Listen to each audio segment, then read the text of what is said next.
MTN News, Malayalam Television Network. സംസ്ഥാനത്തെ പൊതുവിദ്യാലയങ്ങളിലെ LP, UP വിഭാഗങ്ങളിലെ IT പഠനം കൂടുതൽ കാര്യക്ഷമമാക്കാൻ പൊതുവിദ്യാഭ്യാസ വകുപ്പ് കൈറ്റ് വഴി നടപ്പിലാക്കുന്ന ഡിജിറ്റൽ സ്ക്വയർ പദ്ധതിയുടെ സംസ്ഥാനതല ഉദ്ഘാടനവും മാർഗരേഖാ പ്രകാശനവും പൊതുവിദ്യാഭ്യാസ വകുപ്പ് മന്ത്രി N. ഷംസുദ്ദീൻ നിർവഹിച്ചു. സർക്കാരിന്റെ 100 ദിനം കർമ്മ പരിപാടിയിൽ ഉൾപ്പെടുത്തി നടപ്പിലാക്കുന്ന പദ്ധതിയുടെ ഭാഗമായി സംസ്ഥാനത്തെ 14 ജില്ലകളിലും ഒരേ സമയം സംഘടിപ്പിച്ച പ്രൈമറി സ്കൂൾ പ്രഥമാധ്യാപകരുടെ ശില്പശാലയും മന്ത്രി ഓൺലൈനായി ഉദ്ഘാടനം ചെയ്തു. സ്കൂളിൽ നല്ലൊരു വിഭാഗം 8ാം ക്ലാസ് മുതൽ 12ാം ക്ലാസ് വരെ ഹൈസ്കൂളും ഹയർ സെക്കൻഡറിയും ജില്ലാ പഞ്ചായത്തിൻ്റെ കീഴിലാണ്. അവരൊക്കെ അതിൽ കാര്യമായി ഉത്സാഹിക്കുന്നുണ്ട്. അതെല്ലാം കൂടി ചേർന്നതാണ് നമ്മുടെ ഈ വിദ്യാഭ്യാസ പുരോഗതി. കാരണം ഇൻഫ്രാസ്ട്രക്ചർ ഉണ്ടാക്കുന്നത് ഇപ്പോൾ പഞ്ചായത്തുകൾ, അത് ഗ്രാമപഞ്ചായത്തിനാണ് 7ാം ക്ലാസ് വരെ, അവിടെ നിന്ന് അങ്ങോട്ട് ജില്ലാ പഞ്ചായത്തിനുണ്ട്. അവരുടെ പ്രവർത്തനം വളരെ മികവുറ്റതാണ്. ഇപ്പോൾ മലപ്പുറം ജില്ലാ പഞ്ചായത്തൊക്കെ അതിൽ SSLC റിസൾട്ട് വരെ ഇമ്പ്രൂവ് ചെയ്യുന്നതിൽ ഒരു കാലത്ത് വലിയ പദ്ധതികളൊക്കെ ആവിഷ്കരിച്ച പാരമ്പര്യം ഉള്ളതാണ്. അപ്പോൾ അതിൻ്റെ പ്രശ്നങ്ങൾ വന്നു, അത് നമ്മൾ പരിഹരിച്ചു. ഏതായിരുന്നാലും ഞാൻ അതിൻ്റെ ഒന്നും വിശദാംശങ്ങളിലേക്ക് പോകുന്നില്ല. ഈ 100 ദിന കർമ്മ പരിപാടിയുമായി ബന്ധപ്പെട്ട് ഇവിടെ നമ്മൾ ചർച്ച ചെയ്യുന്നത്, നിങ്ങളെ ഇന്ന് പ്രത്യേകമായി വിളിച്ചിട്ടുള്ള സംഗതികളെന്ന് പറയുന്നത്, അതിൽ പ്രധാനമായിട്ടുള്ള ഒന്ന്, ഇവിടെ ഇപ്പോൾ നമ്മൾ ചേരുമ്പോഴും 14 ജില്ലകളിലും നമ്മളിത് പരസ്പരം അങ്ങോട്ടും ഇങ്ങോട്ടും കേൾക്കുകയാണ്. ഞങ്ങൾ പറയുന്നത് നിങ്ങൾ കേൾക്കുന്നു. അങ്ങനെ പിന്നെ അവിടെയൊക്കെ യോഗം നടക്കുന്നതായിട്ട് നമുക്കിവിടെ കാണാനും സാധിക്കുന്നുണ്ട്. അപ്പോൾ ഒന്ന് പ്രധാനമായും ഡിജിറ്റൽ സ്ക്വയർ ഈ 100 ദിന കർമ്മ പരിപാടിയിലുള്ള ഒരു പദ്ധതിയാണ്. 1 മുതൽ 10 വരെയുള്ള ക്ലാസ്സുകളിൽ IT പഠനം നിലവിലുണ്ടെങ്കിലും LP, UP തലങ്ങളിൽ ഇത് പലപ്പോഴും വേണ്ടത്ര കാര്യക്ഷമമായിട്ട് നടക്കുന്നില്ല. അതൊരു വസ്തുതയാണ്. അപ്പോൾ അതിൻ്റെ ആ പ്രശ്നങ്ങൾ പരിഹരിക്കാൻ സാങ്കേതിക വിദ്യയുടെ സാധ്യതകളും അതിലൂടെയുള്ള പഠനാവസരങ്ങളും എല്ലാ വിഭാഗം കുട്ടികളിലേക്കും എത്തിക്കുക എന്ന ലക്ഷ്യത്തോടു കൂടിയാണ് ഈ ഡിജിറ്റൽ സ്ക്വയർ എന്ന ആശയം ഇവിടെ നമ്മൾ മുന്നോട്ട് വെക്കുന്നത്. അത് പിന്നെ 1 മുതൽ 7 വരെയുള്ള ക്ലാസ്സുകളിലെ കുട്ടികൾക്ക് ഈ കളികളിലൂടെയുള്ള പഠനം, സർഗാത്മക സ്വയം പഠനശേഷി, സർഗാത്മകത എന്നിവ വളർത്തിയെടുക്കാനാണ് ഡിജിറ്റൽ സ്ക്വയർ വഴി ലക്ഷ്യമിടുന്നത്. അപ്പോൾ അതിൻ്റെ മറ്റ് നോംസൊക്കെ പിന്നീട് വരും.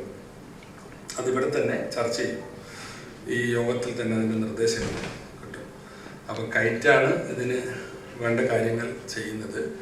അത് നമുക്ക് ഉറപ്പുവരുത്തണം. അപ്പോൾ ഇന്നത്തെ കാലത്തിനനുസൃതമായ പഠന രീതി എന്ന് പറയുമ്പോൾ ഇൻ്റർനെറ്റും കമ്പ്യൂട്ടറും ആർട്ടിഫിഷ്യൽ ഇൻ്റലിജൻസ് ഒന്നും ഇല്ലാതെ ഇനി നമുക്ക് മുന്നോട്ട് പോകാൻ കഴിയില്ല.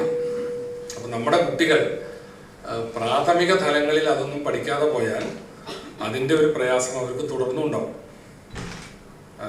ഹയർ എഡ്യൂക്കേഷനിലേക്കും മറ്റൊക്കെ വരുമ്പോൾ പ്രാഥമിക തലങ്ങളിൽ കിട്ടേണ്ട അറിവ്, ടെക്നോളജിയെ സംബന്ധിച്ച പരിചയം ഇല്ലാതെ പോകുമ്പോൾ അതുണ്ടാക്കുന്ന പ്രയാസങ്ങൾ ഉണ്ടാകും. അപ്പോൾ ഒന്ന് ഈ ഡിജിറ്റൽ സ്ക്വയറാണ്. അതിൻ്റെ വിശദാംശങ്ങൾ ഇവിടെ സൂചിപ്പിക്കും. അതാണ് 100 ദിവസത്തിൻ്റെ ഉള്ളിൽ നമ്മളിവിടെ എല്ലാ സ്കൂളുകളിലും ആരംഭിക്കുന്ന ഒരു പദ്ധതി. അതോടൊപ്പം ഈ ഒരു പ്രശ്നത്തിൽ മാത്രമല്ല, സൈബർ സുരക്ഷ വളരെ പ്രധാനമാണ്. ആ സൈബർ സുരക്ഷയ്ക്ക് വേണ്ടിയുള്ള ഒരു പ്രോട്ടോക്കോളും 2026 സൈബർ സുരക്ഷാ പ്രോട്ടോക്കോൾ, അതും ഇതിൻ്റെ ഭാഗമായിട്ട് സൈബർ ആർട്ടിഫിഷ്യൽ ഇൻ്റലിജൻസ് രംഗത്തേക്ക് കൂടുതൽ വരുമ്പോൾ തന്നെ വളരെ ചെറിയ കുട്ടികളെയാണ് നമ്മൾ ഈ വിദ്യാഭ്യാസ രംഗത്ത് പഠനത്തിൻ്റെ അനിവാര്യതയിൽ നമ്മളവിടെ എത്തിക്കുന്നത്. അതോടൊപ്പം അവർ മറ്റ് ചതിക്കുഴികളിൽ വീഴാതിരിക്കാനുള്ള സൈബർ സുരക്ഷാ സംവിധാനവും ഈ വിദ്യാഭ്യാസത്തിൻ്റെ ഭാഗമായിട്ട് നമ്മൾ ഏർപ്പെടുത്തുന്നു എന്നുള്ളതാണ്. പിന്നെ ഇപ്പോൾ ഞാനും നിങ്ങളൊക്കെ കേൾക്കുന്ന ഒരു ചെറുതല്ല ഗൗരവമായ ഒരു ആക്ഷേപം, 10ാം ക്ലാസ് പാസ്സായ കുട്ടി എഴുതാനും വായിക്കാനും അറിയുന്നില്ല എന്ന് പലരും പറഞ്ഞു തുടങ്ങി. ആദ്യം പറഞ്ഞത് കഴിഞ്ഞ ഗവൺമെൻറ്റിൻ്റെ കാലത്ത് വിദ്യാഭ്യാസ സെക്രട്ടറി തന്നെയാണ് ഒരു മീറ്റിങ്ങിൽ, 10ാം ക്ലാസ് പാസ്സായി പക്ഷേ കുട്ടിക്ക് എഴുതാനും വായിക്കാനും അറിയില്ല, അടിസ്ഥാന ഗണിതം അറിയില്ല എന്നൊക്കെ പറഞ്ഞു. അല്ല, ഞാനതിലെ ഗവൺമെൻറ്റുകളുടെ വ്യത്യാസമൊന്നുമല്ല പറയുന്നത്. അപ്പോൾ വിദ്യാഭ്യാസ സെക്രട്ടറിക്ക് പോലും അങ്ങനെ ഒരു അഭിപ്രായം ഉണ്ടായി എന്നുള്ളതാണ് അതിൻ്റെ പോയിന്റ്. പിന്നെ നമ്മുടെ സാംസ്കാരിക രംഗത്തുള്ള പലരും വിമർശനാത്മകമായിട്ട് പറഞ്ഞു. അപ്പം അങ്ങനെ ഇതൊരു പൊതുവൽക്കരിക്കേണ്ട വിഷയമാണെന്നുള്ള അഭിപ്രായം എനിക്കില്ല. അങ്ങനെ പിന്നെ വ്യാപകമായിട്ട് ഇന്നത്തെ കുട്ടികളൊക്കെ എഴുതാനും വായിക്കാനും അറിയാത്തവരാണ് അല്ലെങ്കിൽ അടിസ്ഥാന ഗണിതം അറിയാത്തവരാണ് എന്ന അഭിപ്രായം എനിക്കില്ല. നമ്മളെക്കാൾ മിടുക്കന്മാരാണ് നമ്മളുടെ ഈ പുതിയ തലമുറ. നമ്മുടെ മക്കൾ അല്ലെങ്കിൽ പേരമക്കളായിട്ടുള്ള ഈ തലമുറ നമ്മളെക്കാൾ മിടുക്കന്മാരാണ്, അതിലൊന്നും തർക്കമില്ല. ഫുൾ A+ കിട്ടുന്ന കുട്ടി എന്നൊക്കെ പറഞ്ഞാൽ നല്ല കാലിബർ ഉണ്ടെങ്കിലേ അങ്ങനെ കിട്ടൂ. അപ്പോൾ അതിനൊന്നും തർക്കമില്ല. പക്ഷേ ഈ ഒരു ആക്ഷേപമുണ്ട്.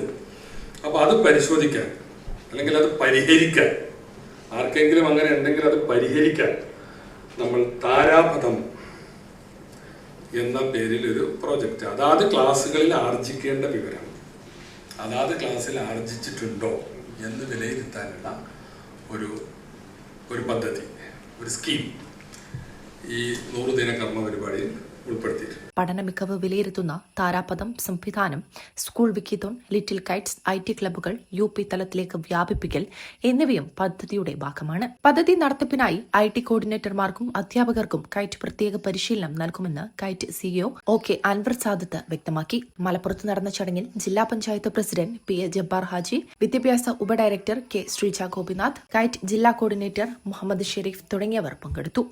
MTN news Malappuram.